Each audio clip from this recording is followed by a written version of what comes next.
What if I told you that everything you believe, your morals, your purpose, your very sense of right and wrong, is built on a lie? Not because it's false in the traditional sense, but because the very foundation it stands on has crumbled beneath your feet, and you didn't even notice. Imagine waking up in a world where the sun still rises, the streets are still busy, but something is missing. Not an object, not a person, but something deeper, something invisible, yet essential. Meaning. This isn't science fiction. It's not even philosophy in the abstract. It's the world we live in. In 1882, German philosopher Friedrich Nietzsche uttered three words that sent shock waves through time. God is dead.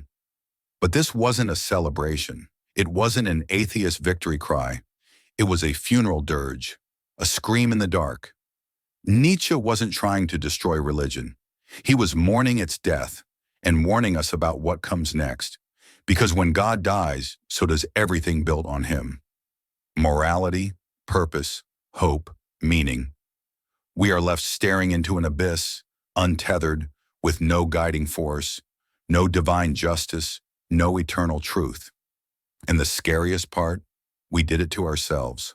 Through rationalism, through modernity, through science and skepticism, we dismantled the idea of God, not with violence, but with intellect. We killed God, and Nietzsche knew that when the foundation cracks, the entire structure collapses. So here's the question that haunts us to this day. If God is dead, what remains? And more terrifyingly, are you ready to live in a world where nothing means anything, unless you create it yourself? Stay with me, because by the end of this video, your understanding of morality, purpose, and the human condition will never be the same again. Picture a dim, candlelit study in 19th century Germany. Ink stains cover the desk. Dust floats silently through the cold air. Outside, the world is roaring. Factories blaze, trains thunder, and science begins tearing holes in ancient myths. And at the center of it all sits a man, Friedrich Nietzsche. His pen trembles as he writes the words that will haunt human history. God is dead. Why would a philosopher, raised in a religious household, educated in theology, declare something so radical? To understand Nietzsche, we must step into his world, a world on the brink of existential collapse. The late 1800s in Europe were a time of violent transformation. Darwin's theory of evolution had decentered humanity from the top of creation. The Industrial Revolution was turning human life into a mechanical routine. And science, for the first time, offered explanations that didn't require God.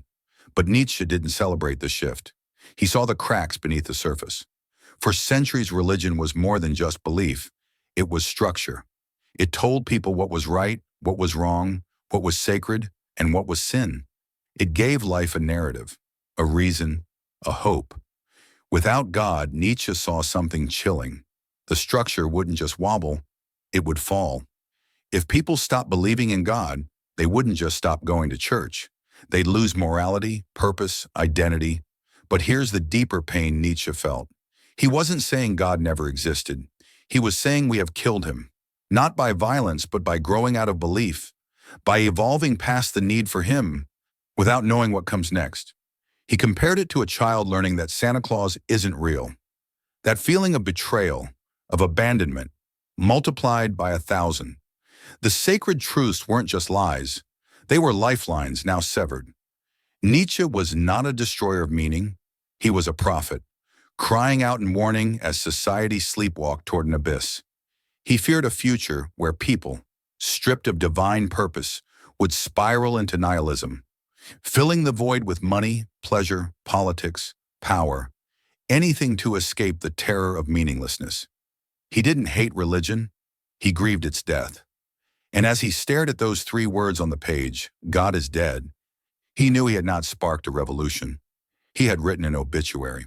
Imagine you're standing at the edge of a vast abyss. You lean forward, expecting to see something. Ground, stars, light, anything. But there's nothing, just darkness, just emptiness. Now imagine that this abyss isn't outside you, but within. For centuries, religion wasn't just a belief system. It was a psychological safety net. It gave us direction. It gave us comfort. It told us who we were, what mattered, and what came next. But when Nietzsche declared God is dead, he wasn't simply attacking religion. He was pointing to the collapse of this mental scaffolding. What happens to the human psyche when its deepest answers disappear? What happens when justice, morality, and meaning vanish overnight? Today, psychologists call it an existential crisis. Nietzsche felt it long before it had a name. When people lose belief in a higher order, they don't become free in the way we like to imagine. Instead, they feel untethered, adrift in a universe with no compass. Sure, at first it might seem liberating. No more divine judgment, no rules, pure freedom. But without direction, freedom becomes a prison, like floating in space with no gravity to hold you, no path to follow, no home to return to. And here's the terrifying part Nietzsche saw. Most people aren't ready for that kind of freedom. Without God, there is no ultimate right or wrong. Without a cosmic plan, there is no reason for suffering. Without eternity, life becomes a fleeting flash, with no guarantee it meant anything. You might replace God with pleasure, politics, or possessions. But none of them satisfy. None of them reach into that void and fill the silence that follows the death of belief. And so Nietzsche warned, we are spiraling toward a crisis, not just of faith, but of the mind. A crisis that looks disturbingly familiar today. One of the greatest tragedies of Nietzsche's legacy is how misunderstood he became. People see God is dead and assume he was celebrating it.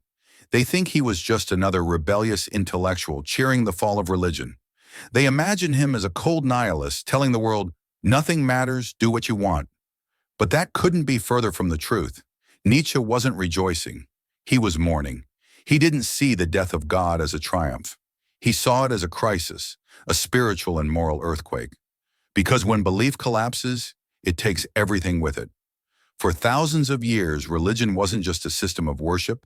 It was the foundation of ethics, justice, compassion, and order. Even modern societies that call themselves secular still rest on moral structures built by religious thought. But once God is dead, those structures start to rot. And Nietzsche feared that people wouldn't be ready for that void. They wouldn't know how to rebuild. Instead, they'd cling to illusions, or worse, fall into nihilism, the belief that nothing matters at all. He predicted a world where people, desperate for meaning, would turn to politics, to ideology, to tribalism, and even to cruelty. And that's exactly what happened. His warnings were twisted by those who didn't understand him. Dictators, demagogues, and ideologues warped his words into weapons. The Nazis hijacked his idea of the Übermensch and used it to justify hate. But Nietzsche hated nationalism. He hated blind obedience. He hated the herd mentality. His philosophy wasn't about domination. It was about transformation. He wasn't saying, God is dead, now destroy. He was saying, God is dead, now create. Create your own values. Create your own meaning. Don't fall into despair. Don't let others define right and wrong. Become the author of your own soul. When Nietzsche said God is dead, he didn't mean people would stop worshiping. He meant they'd start worshiping the wrong things. Because humans are meaning-making creatures. We cannot live in a vacuum. We cannot face the abyss for long without trying to fill it. So what did we do? We replaced religion with consumerism. We worship brands. We measure worth in money and status. We drown in endless distraction, screens, noise, dopamine hits. Or we replace God with ideology. Politics became religion. Parties became tribes. People stopped thinking and started chanting. Others turned to pleasure, believing that if life has no meaning, then at least it can feel good. But the high never lasts. And when it fades, the emptiness grows deeper. Nietzsche saw this all coming. He warned that we'd create false gods, temporary comforts that cannot bear the weight of existence, and the proof is all around us. Depression is on the rise, anxiety is epidemic. People are more connected and more alone than ever before. Why? Because we are still living in Nietzsche's prophecy, still pretending that meaning can be bought, elected, streamed, or consumed.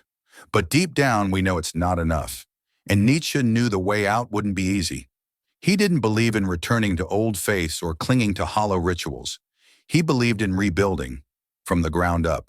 He envisioned a new kind of human, one strong enough to face the void and not flinch, one brave enough to create meaning where none was given, not a follower, not a victim, but a creator. When Nietzsche looked into the abyss, he didn't flinch. He stared into the darkness and asked, "What now? If God is dead, if meaning is gone, if morality has crumbled, what comes next?" His answer wasn't despair, it was transformation. Nietzsche introduced one of the most misunderstood ideas in philosophy, the Übermensch, or the Superman. Not a comic book hero, not a tyrant, but a person who dares to live without illusions. The Übermensch is the one who sees the world exactly as it is, chaotic, godless, indifferent, and does not run from it. They do not seek comfort in religion or ideology. They do not cling to the old values of a dying world. Instead, they create. They create new values, forged from their own struggle. They become their own moral authority. Their life is not a reaction. It is an act of will. Think of the greatest minds in history. Leonardo da Vinci, who fused art with science. Nikola Tesla, who saw electricity in everything. Frida Kahlo, who painted her pain into power. These weren't just people. They were creators of reality. This is what Nietzsche envisioned. Not obedience, not comfort, but a human being who writes their own code, who does not ask, "What should I believe?" but dares to ask, "What can I create?" And it's not about ego or dominance. It's about authenticity, about living a life that is truly yours, not borrowed, not inherited, not imposed. But here's the catch. The path to becoming the Übermensch is brutal. It requires facing your deepest fears. It demands the courage to destroy the old parts of yourself and rebuild from the ashes. Most people don't want that. They want comfort. They want rules. They want someone to tell them what life means.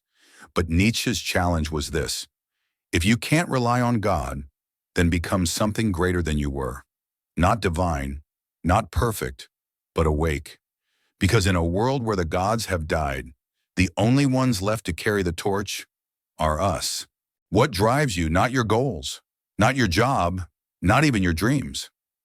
I'm talking about something deeper, something primal, something Nietzsche called the will to power. This is not about dominance over others. It's not about brute strength, political rule, or physical control. It's about something far more profound, the drive to overcome. For Nietzsche, every living being is pushed by a force, not to survive, not to reproduce, but to grow, to transcend, to assert its essence over chaos. The will to power is the desire to shape your own destiny, to climb higher even when the world tells you to stay low, to forge meaning even in the heart of meaninglessness. It's what separates those who drift from those who rise. Think about the last time you broke through a limit, physical, emotional, intellectual. The moment you faced fear and didn't run. The moment you created something new when everyone doubted you. That wasn't luck. That was your will to power. But most people never tap into it. They wait. Wait for purpose to find them. Wait for someone to rescue them from the void. Wait for rules to be handed down, paths to be paved. Nietzsche's voice cuts through the silence. No one is coming. You must become. Every time you give in to fear, every time you follow the crowd, every time you abandon your potential for comfort, you are rejecting your will. You are suppressing your power. But the moment you decide, "I will no longer be shaped by the world, I will shape myself," that is the moment you awaken. The will to power isn't a philosophy. It's a fire, a rebellion, a birth. It means becoming the author of your life. No excuses, no borrowed beliefs, no secondhand values. Just you, raw, exposed, free, and terrifyingly responsible for who you choose to become. So here we are. The gods are gone. The old truths lie in ruins. The sacred scripts that once defined our place in the universe are now nothing but dust and memory. And you are standing at the edge of the abyss, looking down and wondering what's next. Nietzsche never promised it would be easy. He didn't offer comfort or salvation or step-by-step guides. He offered something far more terrifying and far more powerful: responsibility. In a world where God is dead, you are the author of your ethics, your truth, your purpose, your very existence. But that responsibility is not for everyone. Most people will retreat, cling to old beliefs, worship false gods, numb themselves with distraction, blame the system, blame fate, blame anyone but themselves, because it's easier to be a follower than a creator. It's easier to fall into nihilism than to rise into transformation.